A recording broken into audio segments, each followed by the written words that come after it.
राधे राधे। अध्याय दूसरा, गीता सार। इस अध्याय में हम पूरी गीता के बारे में जानेंगे कि भगवान अपने मुखार बिंदु से अर्जुन को क्या समझाना चाह रहे हैं। पूरी भगवत गीता के बारे में हमें इस अध्याय में यह पता चलेगा कि हम किस दिशा की ओर बढ़ रहे हैं। भगवान कृष्ण को अर्जुन को क्या उपदेश देने वाले हैं, उन्हें क्या ऐसी ज्ञान की गंगा देने वाले हैं जिससे अर्जुन का उद्धार होगा।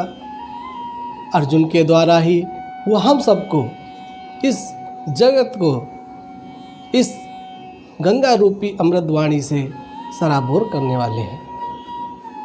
तो चलते हैं पहले श्लोक पर, अध्याय 2 के।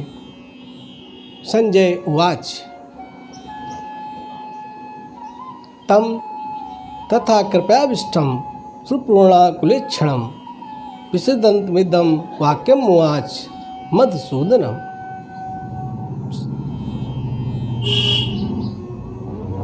संजय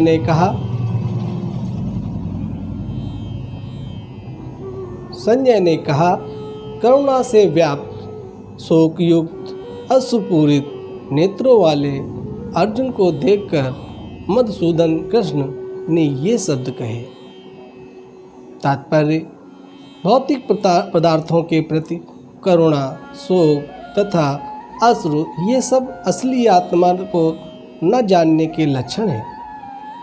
शाश्वत आत्मा के प्रति करुणा ही साक्षात्कार है।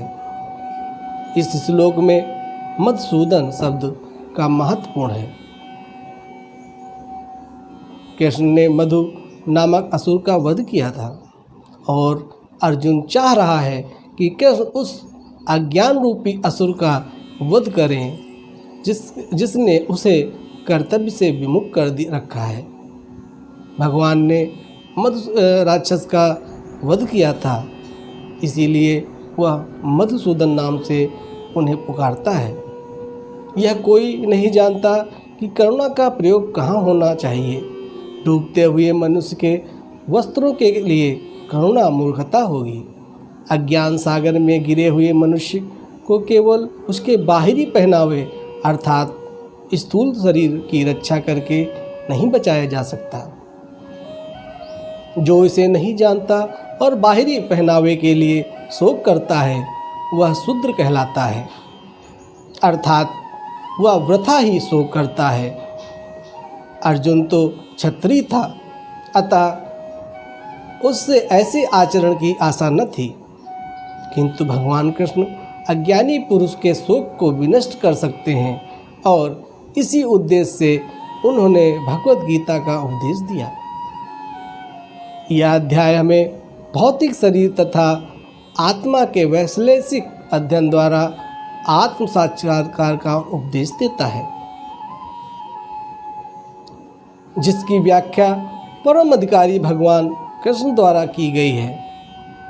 यह साक्षात्कार तभी संभव है जब मनुष्य निष्काम भाव से कर्म करे और आत्मा बोध प्राप्त करती है।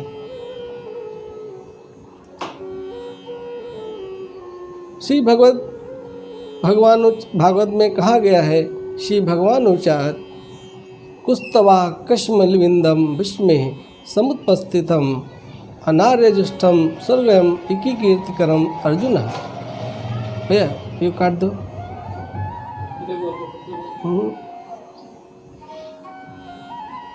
श्लोक द्वितीय। श्री भगवान उवाच कुत्स्वा कस्मलविंदम विस्मे समुपस्थितम अनार्यजुष्टम स्वर्गम कीर्तिम करम अर्जुन।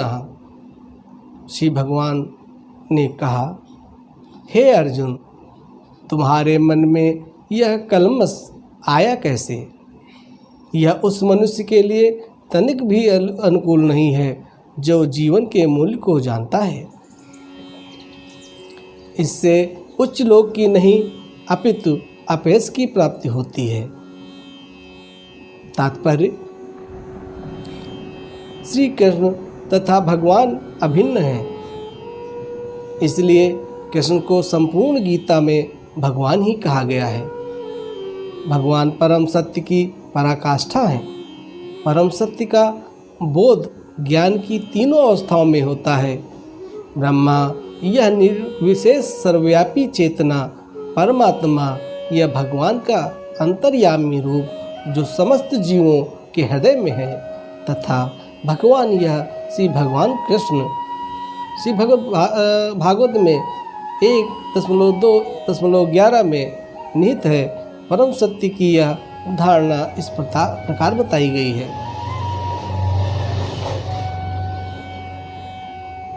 वदन्ति तत्त्वं विदस्सहं यज्ञगानं मदेयं ब्रह्मोति परमोत्मेति भगवानीति शब्दते।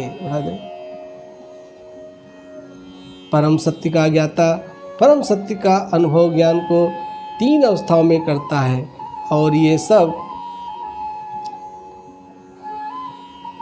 एक रूप है। ये ब्रह्म, परमात्मा तथा भगवान के रूप में व्यक्त की जाती हैं।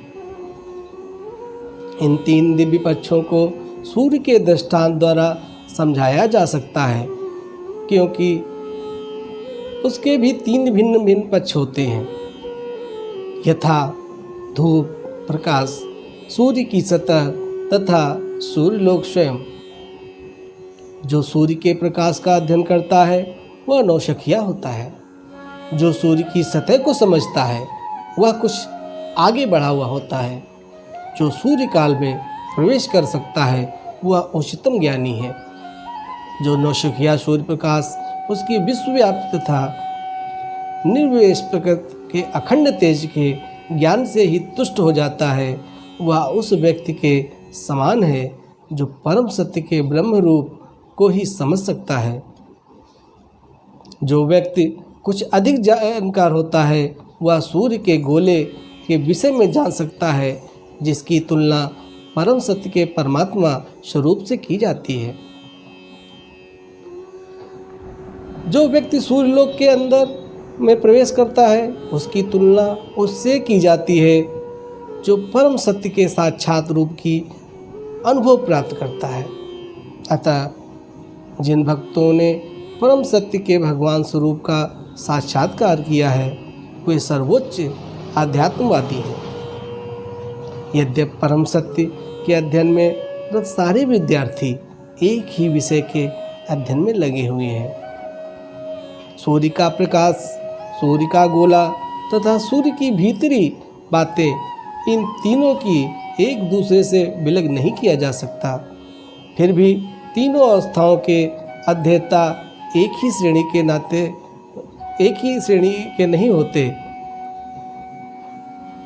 संस्कृत शब्द भगवान की व्याख्या वासुदेव के पिता पराशर मुनि ने की है।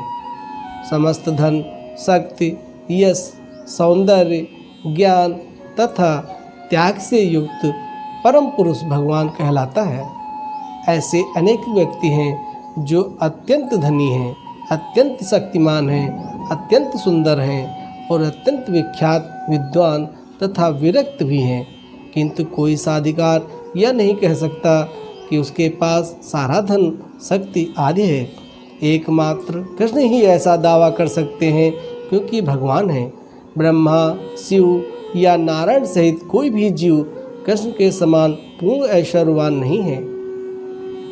अतः ब्रह्म संहिता में स्वयं ब्रह्मा जी का निर्णय है कि श्री कृष्ण स्वयं भगवान हैं, न तो कोई उनके तुल्य है न उनसे बढ़कर है।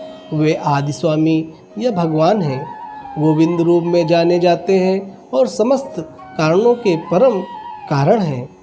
इस प्रकार वह अर्जुन को कहते हैं कि मैं ही सब कुछ हूँ। ईश्वर परम कृष्ण सच्चिदानंदम विग्रह अनादिरादि गोविंदम सर्व कारण कारणम। ऐसे अनेक पुरुष हैं जो भगवान के गुणों से युक्त हैं, किंतु कृष्ण परम हैं, क्योंकि उनसे बढ़कर कोई नहीं। वे परम पुरुष हैं और उनका शरीर सच्चिदानंद है। वे आदि भगवान गोविंद हैं और समस्त कारणों के कारण हैं। ब्रह्म संहिता 5.1 में भागवत में भी भगवान के नाना अवतारों की सूची है कि कृष्ण को आदि भगवान बताया गया है, जिनसे अनेक अवतार तथा ईश्वर विस्तार करते हैं।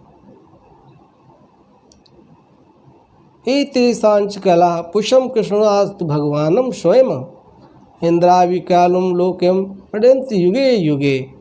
यहाँ पर वर्णित सारे अवतारों की सूचियाँ या तो भगवान की अंश कलाओं अथवा पूर्ण कलाओं की हैं, किंतु कृष्ण तो स्वयं भगवान हैं।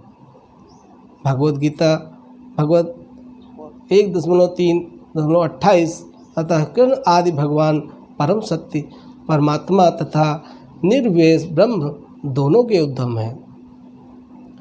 भगवान की उपस्थिति में अर्जुन द्वारा स्वजनों के लिए शोक करना सर्वथा अशोभनीय है। अतः कृष्ण ने कुतः शब्द से अपना आश्चर्य व्यक्त किया।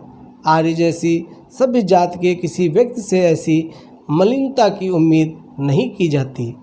आर्य शब्द उन व्यक्तियों पर लागू होता है जो जीवन के मूल्य को जानते हैं और जिनकी सभ्यता आत्मा साक्षात्कार पर निर्भर करती है।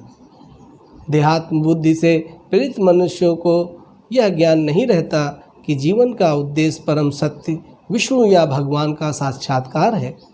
वे तो भौतिक जगत के ब्रह्म स्वरूप से मोहित हो जाते हैं। अतः वे यह नहीं जानते समझ पाते कि मुक्त क्या है।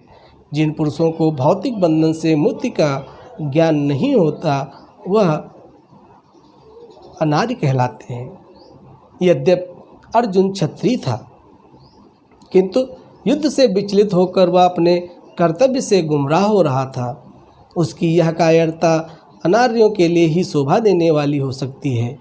कर्तव्य पथ से इस प्रकार का विचलन न तो आध्यात्मिक जीवन में प्रगति करने में सहायक बनता है, न ही इससे इस संसार में ख्याति प्राप्त होती है।